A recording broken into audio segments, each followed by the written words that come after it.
So why are so many of the top CrossFit Games athletes sitting out of the 2025 CrossFit Games season?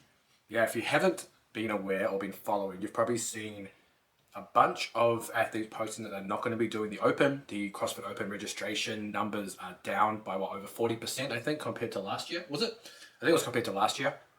And Yeah, I think essentially, it's like 30-something%. yeah, essentially they're struggling to bring these people in. And along with that, you're seeing a lot of criticism against, I guess, some of these top CrossFit athletes for not competing, which is interesting. Yeah, and I think a lot of it stems, and I don't think, but I know, but a lot of it stems from the tragic event that happened last year with Lazar when he ended up passing at the CrossFit Games. And I think that was like the cherry on top when athletes were like, okay, we have told CrossFit Games our worries, our concerns over years and years and years of athletes actually having near-death experiences, and then the CrossFit Games actually not doing anything about it at all. So I think his passing was like literally where they were like, okay, did it have to get to a point where an athlete had to actually lose their life in order for them to make a change? But like James was saying now, a lot of the top athletes are getting scrutinized because they are not competing. Now, I've got a list here of some of the athletes who have publicly come out saying that they are not going to compete at the CrossFit Games this year or during the CrossFit Games 2025 season, which means the Open that is coming up. Now, one of the athletes that all of you guys will know is Thorisdottir. Now, she's a two-time CrossFit Games champion. And Didn't you compete with her? I did compete with her. So I competed in the 2011 CrossFit Games. I was very new in the scene of CrossFit, but I obviously knew a lot of the top athletes at that time and looking up to a lot of the top athletes. And being an athlete myself for over 20 years, I know with weightlifting how it can be when you are dealing with like a lot of these like top federations. Yeah, so what's your opinion on these, a bunch of the top CrossFitters choosing not to compete, and then the ones that are choosing to compete because there's a lot of negativity towards the ones that are competing? I guess there's also negativity to the ones that aren't competing too, but probably more skewed towards the ones that are competing. Yeah. And a lot of people, I guess, more congratulating the ones that aren't competing. So what's your opinion on it? Well, honestly, I would not hold it against any athlete who chooses to compete. James and I had this conversation earlier. Like I said, I've been competing at the top level with Olympic weightlifting my whole life, but did compete in the CrossFit Games in 2011. However, there has been a lot of controversy even in Olympic weightlifting where people have been like, the females shouldn't compete because of the whole transgender issue that happened back in the day. I think in track and field too. In track and field Swimming. as well, and in swimming. And people were saying, and this was the outside world, or the people like the keyboard warriors were saying, all the females should not compete. They should stand back. If they don't compete, this is the only way they're going to do something. But it's not true. The thing is, people don't understand that a lot of these athletes depend on sponsorships. This is their full-time living. This is where they get their bread and butter from. So if they decide to not compete and say their federation from their country or the international federation decides then to say, okay, well, if you don't compete, that's not our problem. You won't be chosen for international teams.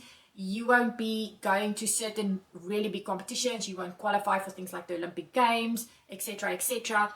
Then these athletes lose their bread and butter. That means they do not get paid. If you have a normal 9-to-5 job and you decide to not go to your job and all of a sudden they say, okay, you are fired, what are you going to do to help support your family? What are you going to do to help support yourself, your future, etc.? So I think... Well, that situation, they just find another 9-to-5 job. They just, yeah, but that's not what it is in elite sport. You don't just go from being an elite CrossFit or whatever athlete, then, I'll just go be elite at another sport. You have no options. And if you've been training for that sport, that or whatever the event is, that's your livelihood. And just to not do it in that instance, yeah. So even around this, like, I'd say you can never blame the athletes for choosing to compete or for choosing not to compete. It's not on the athlete, it's on the organization for whatever's happened. But yet people, what blows my mind is how people actually look at, now their eyes are on the athletes. Like, for example, a Tia Claire Toomey, who chooses to compete. But why are they not still scrutinizing, like you were saying, the CrossFit Games HQ? Why are they not scrutinizing, whichever is the head of the federation, whoever is on top? but they're blaming the athletes. So it's shifted gears from the CrossFit Games HQ has done X, Y, Z to put athletes' lives at risk. Now it's like, why are the athletes supporting? Yeah, and they're not supporting an organization. They're not pay. It's not like, for example, the NFL and the other thing where you're contracted to a team, you're getting paid by that team, and you have a union representing you, etc. This is, I mean, you're literally like a prize fighter in this instance, where you're kind of just, you're doing events to stack up prize money, stack up sponsorship money, social media engagement, all that kind of stuff. And if you're not going to compete, you get none of that. You know, your sponsorships, well, you probably still, if you're at that level, you're going to have them. But for everyone else who's a little lower, hey, maybe their sponsorships start to go away. You're competing at this event or next event, you don't have the same exposure. There's a lot of stuff that goes into this, and you can never blame the athlete whose livelihood depends on, or who basically that is their life and their training. I mean, Mona's been through that with Olympic preparations and all sorts. I've obviously been around that through working full-time in professional and international level sport, where you just, that's all you do is every day is just training and matches and competitive seasons. But I've also been in situations where I've wanted to speak out about wrongdoings, and I was told to rather not speak out because it will affect me in XYZ.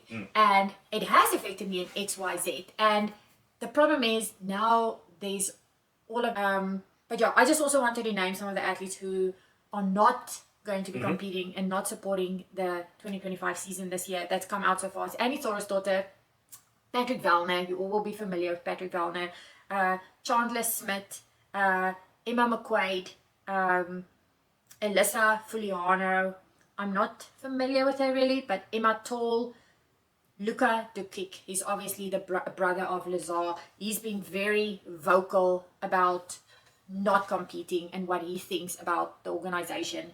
And then another one, I think you pronounce it Jelle Hoste. You know, he basically shared his decision to not compete as well. And I think another thing is as well is a lot of people have been saying with regards to the CrossFit affiliates. Now, this is another one that's kind of not taboo, but how would you put it? I think people have also been scrutinizing the CrossFit affiliates who are continuing to be an affiliate. But again, if you are a CrossFit affiliate, then your CrossFit gym gets put out there. People see your gym. You get recognized. People want to come and join a CrossFit gym. They don't necessarily want to just join a gym that's you have just... to be CrossFit to be able to have people do the Open, etc., right? Yes, exactly. But the thing is, like, if people had to look up, you know, CrossFit gym near me, for example. Now, if you're not a CrossFit gym anymore, or a CrossFit box, then people will say, why am I paying XYZ? Because you do not have the name CrossFit anymore. So I think a lot of people are scrutinizing the CrossFit boxes now as well, who are keeping the CrossFit name and continuing to pay affiliations.